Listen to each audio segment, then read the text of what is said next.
Bismillahirrahmanirrahim. Bonjour tout le monde. Alors, aujourd'hui, on est toujours dans la séquence 1, le projet 3, j'incite à l'utilisation des énergies renouvelables. Notre séance d'aujourd'hui est intitulée Compréhension de l'écrit.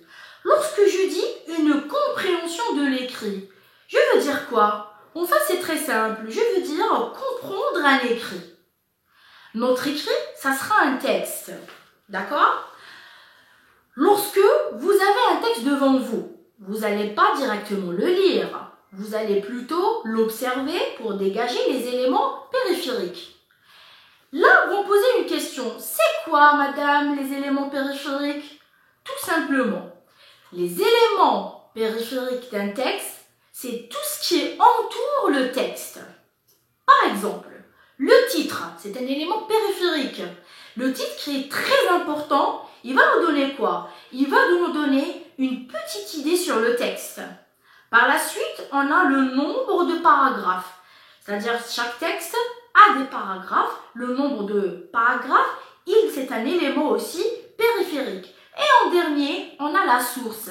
C'est très important de comprendre c'est quoi une source. Donc, dans la source, on trouve le nom de l'auteur et d'où il est tiré ce texte-là. Par la suite, on va deviner de quoi va parler le texte. On appelle ça les hypothèses. C'est quoi une hypothèse? Tout simplement, une hypothèse, donc lorsque on n'est pas encore, c'est-à-dire ce sont des idées, d'accord? On ne sait pas, est-ce qu'elles sont justes ou non? Donc, là, on va découvrir ça en lisant le texte et en comprenant bien le texte qu'on va déduire ça. Après, on va lire le texte et on va essayer de répondre aux questions de compréhension et à la fin, nous allons confirmer nos hypothèses. D'accord? Pour un premier temps, on va dégager le titre ici. Donc, je vous demande d'ouvrir le livre à la page 142. D'accord? Vous avez devant vous un texte. Le titre de ce texte, qui peut me dire le titre de ce texte? Alors, donc le titre de ce texte, pourquoi devrions-nous utiliser les énergies renouvelables? Bon, allez, on a ouvert le livre à la page 142. On a devant nous un texte. Pourquoi devrions-nous utiliser des énergies renouvelables? D'accord, ça c'est le titre du texte. Donc les hypothèses qu'on peut déduire, donc on peut dire que, regardez avec moi, maintenant, on peut dire que les énergies, donc il y a deux notions, soit les énergies renouvelables, soit les énergies épuisables. Regardez avec moi. Là sur le tableau, j'ai mentionné deux hypothèses. Ensuite, en lisant le texte et en répondant aux questions de compréhension, on va confirmer une de ces deux hypothèses représentées sur le tableau. Donc j'ai écrit, donc soit le texte parle des énergies renouvelables ou bien des énergies inépuisables. En voyant le titre du texte, je rappelle pourquoi devrions-nous utiliser les énergies renouvelables. Et d'après la source, donc les progrès de la science, édition en 2007. Regardez maintenant la deuxième étape. Donc, qu'est-ce qu'on va faire maintenant? On va lire le texte. Je vais expliquer le texte et vous allez souligner les mots, d'accord, que je vais vous demander de souligner. Regardez avec moi. Allez, je vais commencer à lire le texte. Regardez avec moi, je vais lire le texte. Donc, pourquoi devrions-nous utiliser des énergies renouvelables? Pour ne plus dépendre des carburants fossiles. Je vous demande de souligner les carburants fossiles. Regardez, tel que le pétrole. Là, il nous donne un exemple. Tel que, elle sert à donner des exemples. Le pétrole, le gaz et le charbon. Donc, ils font partie des carburants fossiles. En plus d'être très polluants, vont s'épuiser rapidement. Il faut. Là, on va commencer à donner quoi? On va commencer à donner des consignes.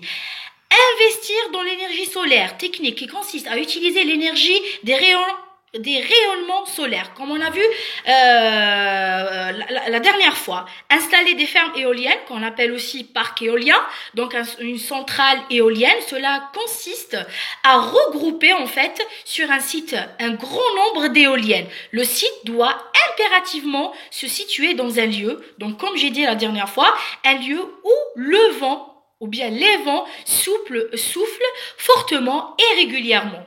Et la dernière consigne, développer la biomasse. C'est quoi une biomasse? Ça, c'est un mot nouveau pour vous. En utilisant la matière animale et végétale brûlée, c'est très important, pour produire de la chaleur. Ça, c'est le troisième type d'énergie renouvelable. C'est la biomasse. Pour satisfaire la demande croissante en énergie de la population mondiale, le développement des énergies renouvelables devient incontournable. En dernier, rappelons que ces énergies sont inépuisables et moins dangereuses pour l'homme et l'environnement.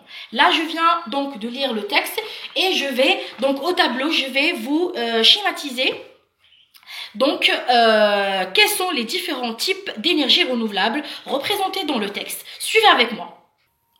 Regardez avec moi au tableau, là j'ai mentionné les différents types d'énergie renouvelable. Donc on a l'énergie solaire, elle provient du soleil.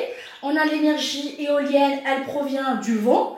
Et en dernier, aujourd'hui on a découvert une nouvelle énergie appelée la biomasse. En fait, la biomasse, elle provient des matières animales et végétales qui seront brûlées pour se transformer en cette énergie. D'accord? J'espère que vous avez compris le schéma. Vous l'écrivez sur vos cahiers, ce schéma. Il va vous aider à bien identifier l'énergie, ces énergies propres ou appelées aussi renouvelables ou inépuisables. Pourquoi on les appelle des énergies inépuisables? Car ce sont des énergies qui ne s'épuisent jamais. Donc elles sont en fait naturelles. D'accord? Une, elle provient du soleil, l'autre du vent, l'autre des matières animales et végétales. Donc ce sont des matières en fait, ce sont des sources, en fait, ce sont des sources naturelles, donc elles ne s'épuisent jamais. Donc on peut l'appeler aussi énergie, donc inépuisable. Regardez avec moi.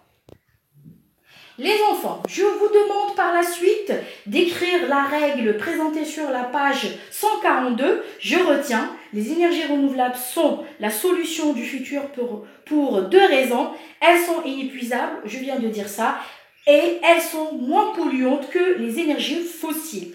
Donc, on va essayer en fait, donc ici, on va essayer d'approfondir notre compréhension du texte en remplissant le tableau représenté sur la page 143. Donc, c'est un tableau récapitulatif du texte. Là, il y a les notions énergie fossile. On doit les citer, les énergies renouvelables. D'accord? Et chaque énergie, on doit identifier leurs avantages et leurs inconvénients que je vais les mentionner sur le tableau. Suivez avec moi. Regardez avec moi. Donc ici, j'ai tracé le tableau. C'est mentionné sur votre page 143. Donc ici, on a deux colonnes, énergie fossile et énergie renouvelable.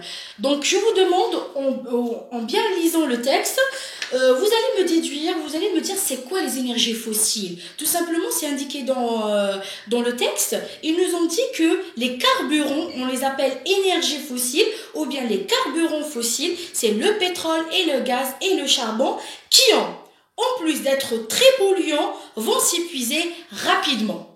Alors, donc, on a l'énergie fossile, on a le pétrole, le gaz et le charbon. Qui peut me dire, est-ce qu'ils ont des avantages ou bien des inconvénients, ces énergies, ces carburants? À vous de me donner la réponse sur le WhatsApp. D'accord? Donc ici, dans la deuxième colonne, on a l'énergie renouvelable, on a l'énergie solaire, éolienne et la biomasse que je viens d'expliquer c'est quoi. Donc, à vous de me dire quels sont leurs avantages et leurs inconvénients, bien sûr, s'ils ont des inconvénients. D'accord? Donc, pour aujourd'hui, c'est fini. Donc, je vous demande aussi juste d'écrire le sais-tu. Donc, ici, le sais-tu, vous avez un texte prescriptif, c'est quoi? Donc, il sert tout simplement à prescrire. Je répète, un texte prescriptif tout simplement il sert à prescrire, donc à donner des conseils ou bien de donner des indications ou des ordres. S'il vous plaît, donc n'oubliez pas, donc c'est très important de comprendre c'est quoi un texte prescriptif. Pour cela, on utilise souvent une suite d'actions à réaliser dans certains ordres, d'accord? Donc, je vous demande d'écrire « je retiens » et « le sais-tu ».